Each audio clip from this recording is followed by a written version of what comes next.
Alright boys, hear me out. I'm putting together a team. Let me know what you think of it. I think it's very original. You know, I didn't really think too much about it when Ishwan came out, but now that we have Monato and Itahari, it really made me stop and think, what is even the point of Rupture? I mean, I understand what they do, but why are they a whole separate class? Their special thing is Sheer Force, which is designed to ignore enemy defenses to deal damage straight to their health bars, but isn't that just an attack agent? But then that got me thinking, there are quite a few agents that I feel are mislabeled in terms of their class, and honestly, I think it's causing some issues that don't need to exist.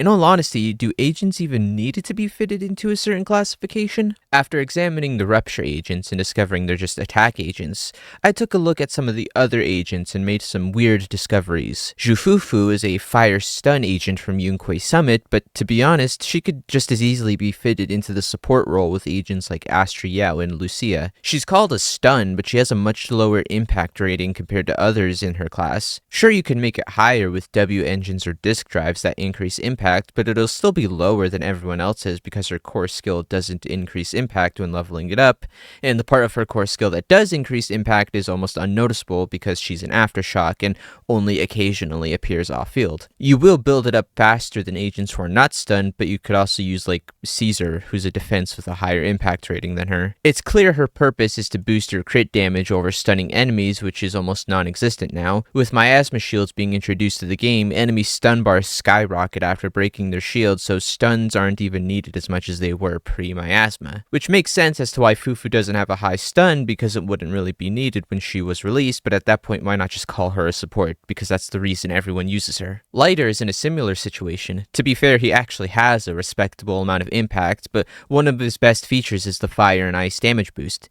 This isn't to say he should be renamed to a support, just that we get more and more characters that fulfill multiple roles, so sticking them with a vague class that doesn't properly describe what they do is kinda silly. One agent who is absolutely mislabeled is Ben Inhoo. He's classified as a defense agent, and just looking at the absolute unit would make you think that.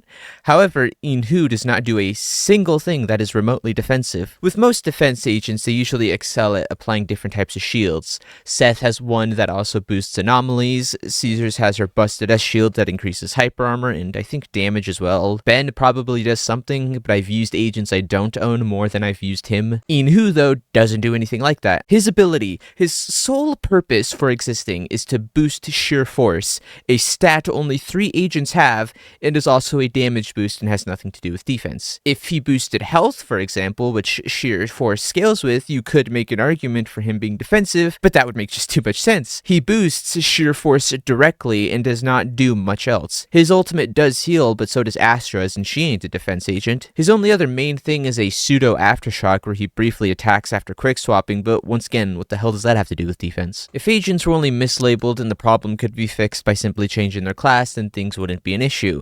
But there's an entire class whose existence doesn't feel justified and made me realize just how dumb this game's class system is. Rupture makes no goddamn sense to me. I get why they exist, but why are they an entire new class? I mentioned at the beginning how they're basically just attack agents, and that's because they don't do anything different than attack agents. Their specialty is dealing damage, except the damage is focused on miasma shields, a mechanic so niche at first they had to go back and add it to older bosses just to justify the existence of Rupture. And if my conspiracy theory is correct, miasma exists just to counter Hoshibi Miyabi, so not only was an entire mechanic added to counter one agent, a whole new classification of agent was added to counter the mechanic that counters Miyabi. What happens when the story moves beyond the Lemnian Hollow and we stop encountering miasma ethereals? Because then we're left with agents that do less damage than regular attack agents and anomaly agents. Is there going to be some weird story retcon that adds miasma to every hollow from here onward so Rupture can continue to be useful even after this arc? I feel like the easy solution was to make Rupture agents attack agents who just specialize in damaging shields and maybe buff their regular damage so they remain useful without miasma. And also I don't have to grind an entire new series of resources to make one subsection slightly easier. Maybe it's a skill issue, but I could not get max score on Deadly Assault against Wandering Hunter with Itahari and Monato for the life of me, and I feel like I built at least Monato pretty damn well, but then I switched to Vivian and Miyabi and got in an instant. So not only are Ruptures super niche, but they get outperformed by completely different classes. Granted, Miyabi is kinda cheating, but before that I switched to Lycon, Lighter, and Hugo and still got a higher score than the Ruptures. This whole thing made me realize that maybe sticking agents into a specific role might be kinda redundant, at least here. Defense and support agents are more or less the same roles. I dare say providing shields is just a form of support, and in Inhoo's case is literally just a fucking support. In this day and age, anomalies do more damage than attacks, and the only purpose status effect serves anymore is to interrupt enemy attacks. Ruptures are just attacks, but not. Stuns are probably the only thing that are majorly different from support and attack, except for Fufu maybe, but stuns aren't even meta anymore and are starting to just become supports with slightly higher impact. Am I kinda weird for liking the stun meta back during the early days of this game? And that era sucked for me too, because the only A rank stun was Anbi, and I got every standard banner except Lycon and Kaleda, and I missed Qingyi's banner, so I was struggling until Lighter came out. But it was kinda cool to put in the effort to build up stun. It sucked if your stun wasn't properly optimized, but it was kinda cool. Especially the stun modifiers in TV mode Holozero were really cool that made build crafting in that mode interesting. I got distracted. If the game is intent on keeping classes in the game, I think merely reducing it to like 3 damage, support, and stun would make things a lot easier.